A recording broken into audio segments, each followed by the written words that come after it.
The domed sky of Lycer Prime shimmered in false serenity, a crystalline lattice refracting twin suns into a kaleidoscope of colors. Beneath that deceptive light, Commander Aaron Voss stepped onto the Council Assembly Hall's hoverwalk, boots ringing sharply against translucent stone. She walked alone. By design. Her Terran diplomatic badge had been stripped months ago, replaced with a discreet patch, Earth Defense Fleet, Strategic Command. She didn't come here today with outstretched hands. This was the final courtesy. Inside, vaulted ceilings hummed with psionic interference, a Lasari trick. It made you feel watched even when you weren't. Or perhaps especially when you were. Erin kept her face neutral as she entered the chamber. Delegates sat in concentric arcs, each species adorned in traditional regalia, silk tendrils, chrome scales, breathing masks, or, in the case of the Lasari, nothing at all. Their bioluminescent forms glowed faintly with emotional shifts. High Arbiter Zelther Veruin, towering and polished like a walking statue, inclined his faceted head. Commander Voss. The Council receives you, despite your planet's recent unsanctioned actions in the Zark's expanse. She didn't blink. I bring evidence. Not apologies. A low murmur rippled across the chamber. She placed a slender data rod onto the central console. Holograms flared up, static-filled footage of human colonies in flames, distress calls, black box extracts. Pirate insignias. Council patrol routes suspiciously close, but always too late. 3 colonies attacked. Hundreds dead. No assistance. No interception. No retaliation. Because the pirates weren't random. Aaron stepped forward. They were allowed in. Herded toward us. Zelther's glow dimmed. These accusations, however impassioned, are speculative. We've seen no definitive proof. Then explain this. Aaron triggered the next feed, a council-level transmission, decrypted and signed with Arbiter-class encryption. It listed deliberate delays in aid responses, redistribution of patrol units, and worst of all, a line item titled, Containment Strategy, Terran Expansion. The room fell silent.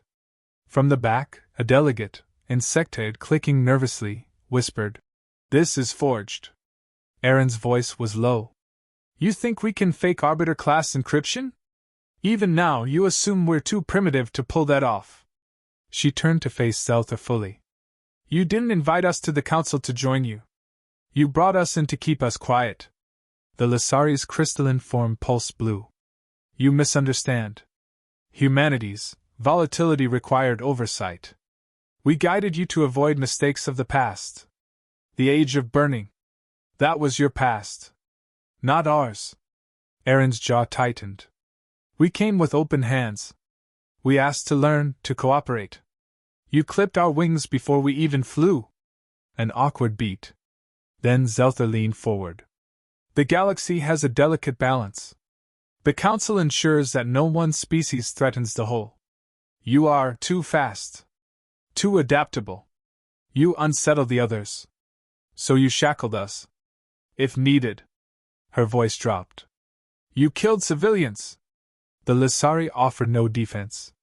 She looked at them all, the 100 species seated in comfort, in legacy, in centuries of quiet power. You feared we'd burn your order down. You never considered we might build something better. A new voice rang in her earpiece, scrambled, private. Meet me beneath Assembly Vault Theta. Drenluin. Trust no one. She didn't react. Just inhaled slowly. Then, without further word, she picked up the data rod and shut down the feed. I came here hoping this was just fear. Misunderstanding. Politics. But it's worse. You chose betrayal. She took a final glance around. This was your chance to fix it. You've wasted it. As she turned, Zelther called after her. What do you intend to do, Commander? She paused in the doorway. Didn't look back.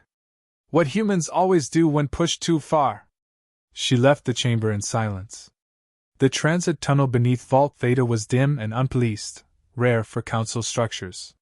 She descended a maintenance shaft, flashlight flickering across smooth black walls etched with alien circuitry. At the bottom stood Archivist Drenlin, a Lissari whose glow was dull and cracked. Exile was etched into his very form. "You got my message!" His voice was distorted, organic light pulsing with each syllable. "I almost didn't believe it. You were meant not to." He passed her a second rod, encrypted physical. "No network access. Safe. This contains the core of it. The Human Limitation Protocol. Drafted by Zelther and ratified without full disclosure. You were never meant to reach parity. The plan was to delay your progress until internal instability collapsed your outer colonies. And the pirates? Hired indirectly. Through proxies. Your aggression would be used as justification to revoke your seat." Aaron said nothing for a long moment. Finally, "Why tell me this?" Dren's glow flickered in shame. "Because when you fall, you will not fall alone. I have seen your weapons. Your simulations. Your resolve. I believed the Council could guide you. I was wrong." She took the rod and stepped back. "Then believe this, you gave us no place at the table. Now we're building our own." Hours later, aboard the Terran diplomatic ship Solstice Gray, Aaron stood alone in the observation deck, watching the stars through reinforced glass. The stars hadn't changed. But everything else had. She uploaded the second rod. The encrypted screen pulsed once. Then the Terran system decrypted it, and a word appeared. "Vanguard." She stared at it. For a long moment, she considered deleting it. Then she opened the next file. A command protocol. A map. And a message recorded by an old admiral, long retired. "If this is playing, the Council has betrayed us. These are not weapons of war. They are reminders. Eyes in the dark. Give them a chance to stand down. But if they don't, show them what happens when you teach humanity to build without limits." Aaron exhaled. So be it. The Solstice Gray slipped out of Lycer Prime's orbit without escort or farewell. No Council vessel followed. That alone confirmed Aaron Voss's fears. They didn't need to watch her. They already knew where this was going. The bridge was dim, lit only by tactical displays and the slow pulse of starlight. Aaron stood at the central console, eyes fixed on the data unfolding before her. The Human Limitation Protocol wasn't a single document. It was a philosophy rendered into policy, layered, subtle, ruthless. Trade throttles disguised as safety reviews. Colonization permits delayed just long enough to collapse funding. Patrol routes shifted by fractions of a degree so pirates always arrived first. None of it obvious. All of it lethal. Captain Hale, her second in command, broke the silence. "This isn't containment. It's erosion." "Yes," Aaron said quietly. "Slow enough that we blame ourselves." A new alert chimed. Long-range priority.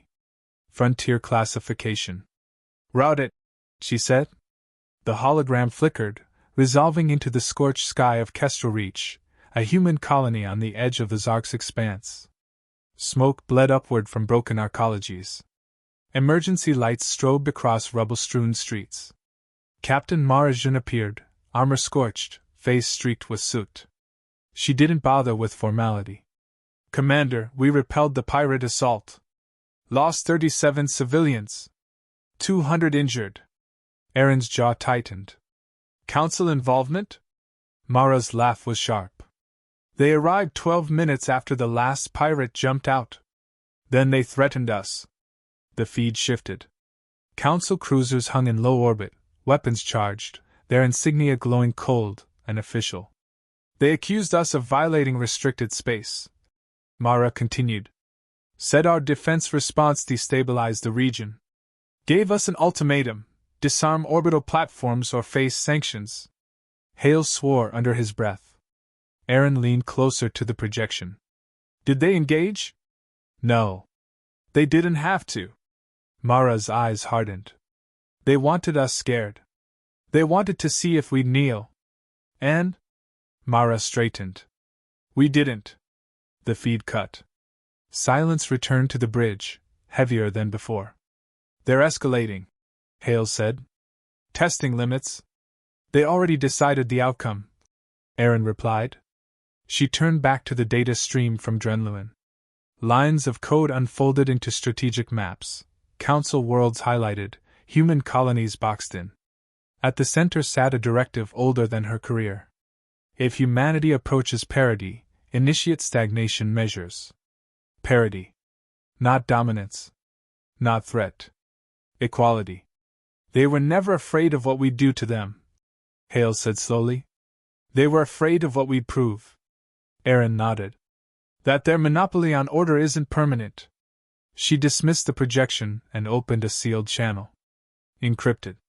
Terran Accord authorization only. Bring up Vanguard, she said. The room seemed to tense as if the ship itself understood. A three-dimensional map bloomed into existence, council space rendered in delicate latticework. Then the lattice shifted. Dark points appeared. One by one. Dozens of them. Stealth signatures so clean they were almost theoretical. Hale stared. They're already deployed? 10 years, Erin said. Seeded during joint exploration missions. Long before the Council realized how much they'd boxed us in. The files unfolded with surgical clarity. Autonomous dreadnoughts, crewless, adaptive, each carrying enough firepower to erase a city, but designed not to. Their true purpose wasn't annihilation. It was presence. Eyes in the dark. They could end this in minutes, Hale said. Decapitate the Council before they mobilize. Yes. Erin's voice was steady. And start a war that would never truly end. She closed the map. A memory surfaced, her first council session years ago. The pride she'd felt standing under that same crystalline sky. The belief that humanity had finally grown past its isolation. She hadn't been naive. Just hopeful. Council fleets are mobilizing, Hale said. Quarantine designation. If they lock down the colonies, they'll starve us, Erin finished. Quietly. Legally.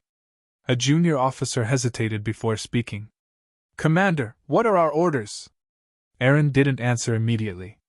She activated a private channel, this one personal. The image that appeared was smaller, grainier. A man in work overalls, hair threaded with gray, floating in zero-G with a half-assembled reactor coil behind him. Her brother Elias. Hey, he said, surprised. Didn't expect to hear from you this soon. She smiled despite herself. How's Helios Station? Still held together by stubborn engineers and bad coffee. He frowned. You look tired. There may be evacuations, she said gently. If the order comes, I need you ready. He studied her face, then nodded. So it's that bad? Yes. Then do what you have to. He hesitated. Just don't let them paint us as monsters. The channel closed. Erin stood very still. They're counting on us to strike first, Hale said. To justify everything. Yes. She turned back to the command console. Which means we won't. He looked at her sharply. Commander? We warn them. Murmurs rippled across the bridge. A broadcast? Someone asked. They'll spin it. Not a speech, Erin said. A demonstration. She reopened the Vanguard map, isolating a single Council core world. The dreadnought assigned to it pulsed faintly, already in position. No weapons fire. No casualties. Just visibility. She met Hale's gaze. We show them how close we already are. And if they ignore it? Her expression didn't change. Then history will remember we offered them a chance. The ship's AI chimed softly. Council fleet movement accelerating. Estimated contact window, 72 hours. Erin straightened, the weight of command settling fully onto her shoulders. Begin synchronization, she said.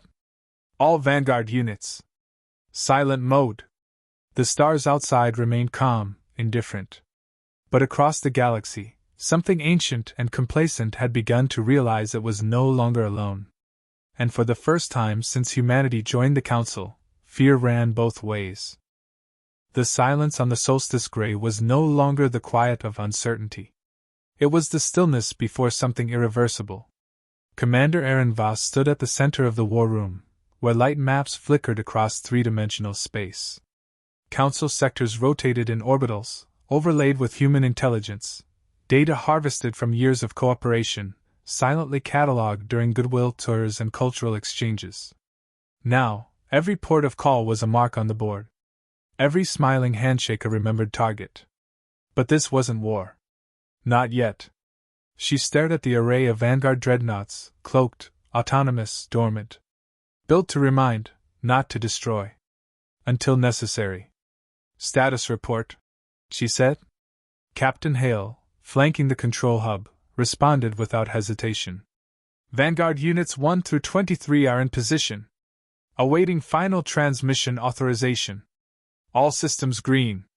And the rest? Staggered arrival across remaining sectors. Full network sync expected within 46 hours.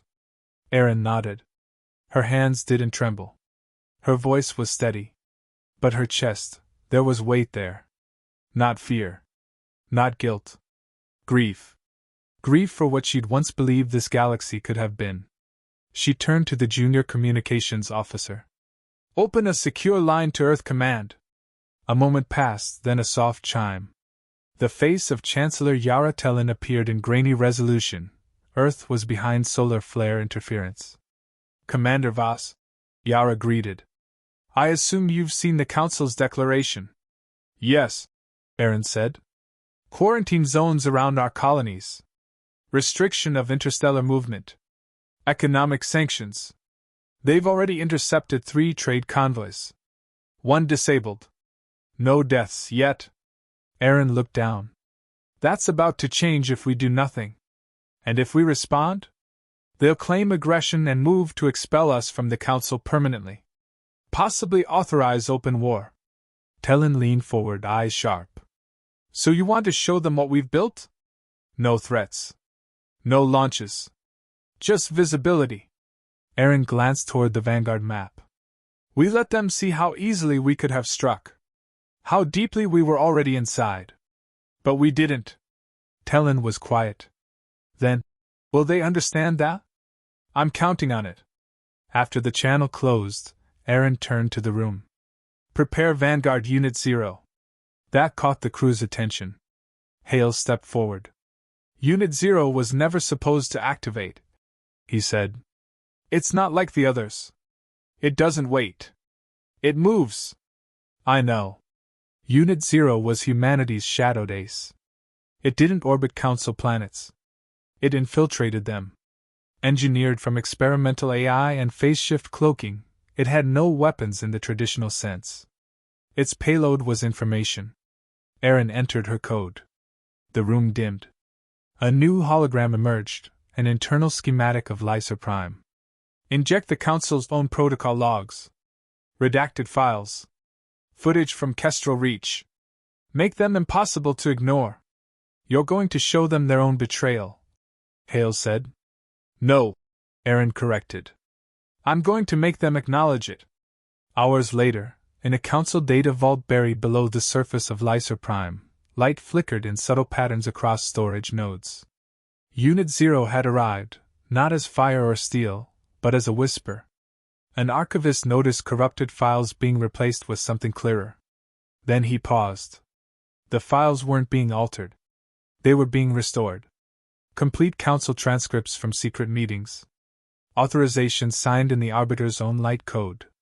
Communications between delegates expressing concerns, silenced later by reassignment or disappearance. One file stood alone, tagged with Terran encryption. This is not war. This is your chance to stop lying. Within minutes, half the Council's intelligence infrastructure was facing a paradox: either deny the leak and risk internal collapse, or face what they had buried. Back aboard the Solstice Grey, Hale entered Aaron's quarters unannounced. You've forced their hand, he said. I gave them a choice. Reports from the Rim, he said grimly. Council ships are regrouping. Reinforcements rerouted from neutral sectors. So they're doubling down. He handed her a tablet. One message stood out, intercepted Council transmission from Zelther himself. The Terrans have compromised Lyser Prime. Their threat is existential. Prepare for total enforcement. Aaron read it twice. So that was it. No peace. No dialogue. Commander, Hale said softer now. We don't have to wait. Vanguard can. No. Her voice cut through. We do not fire first. Ever. But they will. Yes, she said, staring at the data stream. And the galaxy will know who fired second. As the solstice gray drifted toward its next relay point, a quiet message came through. Not from Earth. Not from the Council.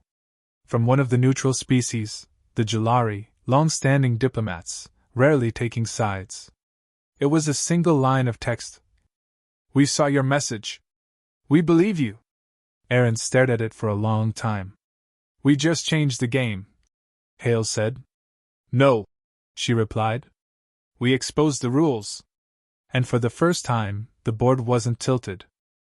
The chamber at the heart of the solstice gray was dark, silent, and shielded from every signal except one, the one she was about to send. Commander Aaron Voss stood alone beneath the broadcast array, her uniform stripped of medals, her face lit only by the projection interface. The moment wasn't about power. It wasn't even about revenge. It was about truth. A single countdown ticked above her. Transmission override in 5 seconds. Across the galaxy, the Council's emergency assembly prepared to declare humanity in violation of interstellar accords. Dozens of species, reptilian, silicon-based, carbon-bonded, were already aligning behind the Arbiter's rhetoric. Terrans were too aggressive. Too chaotic. Too fast. They had been preparing a sentence. Aaron would speak first. The timer hit 0. Across Council worlds, from crystalline towers on Lycer Prime to the reef cities of Varys Tau, every official broadcast screen cut to black. Then, without fanfare, Aaron Voss appeared. She wore no war paint. No dramatics. Her voice was steady. To the species of the Galactic Council. You already know who I am. You've heard the accusations. That humanity is expanding recklessly. That we're destabilizing your order. That we must be contained, for your safety. Let's be clear. We were invited into this council. We brought science. Trade. Diplomats. We came in peace. And in return, we were choked, herded, sabotaged. We lost lives. We lost worlds. Not by accident. By design. And now, as your fleets move toward our colonies, as you prepare to cut us off from the stars, we will not beg. But we will offer you something. A warning. Behind her, the map appeared. Not just of human space, but of Council space. Every planet. Every orbital. Every defense grid. And then, glowing softly like distant stars, they appeared. Vanguard units. Dozens. In position. Silent. Waiting. Her voice did not change. 10 years ago, before we joined this council, we prepared a safeguard. Not because we wanted to, but because we knew history. We knew how this would end if fear won over trust. So we built something you couldn't see. Something we never used. Something we hoped would stay hidden forever. It's visible now, asterisk asterisk. Not because we seek war. But because you need to understand. You never had control over us. You just believed you did. On planets light years apart, Council citizens stared in silence. Military officials began shouting orders, scanning skies, checking sensors. They found the same thing. Vanguard. Above their capitals. Within range. No shields raised. No weapons charged. Just presence. Aaron continued. We're not asking for permission anymore. We're not demanding reparations. We are offering you one last option. Step back. Let your fleets return home. Tell your people the truth. That humanity didn't become a threat. You made us one. In the council chamber, High Arbiter Zelthar stood frozen, his crystalline limbs vibrating with internal pressure. Dozens of delegates shouted over each other. Some called for immediate retaliation. Others silence. But no one fired. Because they didn't know if they were already dead. Back aboard the Solstice Gray, Captain Hale watched the galactic response feed scroll across his display. Dozens of neutral worlds had gone dark, refusing Council directives. 3 member species openly condemned Zelther's escalations. One even requested dialogue. He looked up. You broke them. Aaron didn't smile. No. I let them see themselves. A soft chime. A new message. From the Jalari high voice. We are standing down. Council actions no longer represent peace. Then another. From the Lixery Compact. Terran restraint acknowledged. Requesting summit. And one more. From Zelther. You will regret this. Aaron read it once. Then deleted it. She walked the length of the ship, pausing at the viewport. Earth was still a blue sphere, its surface rotating slowly beneath layers of orbital defense. But for the first time in days it looked calm. Hale joined her. You think it'll hold? No, Aaron said. But it will change. He nodded. They'll never trust us again. They never did, she replied. Now we stop pretending. She turned away from the stars. Signal all colonies. Alert Vanguard, hold position. No engagement. If fired upon, respond once. Then vanish. Disappear? We already made our point. No more. No less. Later, in her private quarters, Aaron opened the last message from her brother Elias. Just one line. You did what they wouldn't. You warned them. She leaned back in her seat, eyes closed. The Council had expected retaliation. They'd prepared for a monster. Instead, they were given a mirror. And the one thing they never expected. A choice.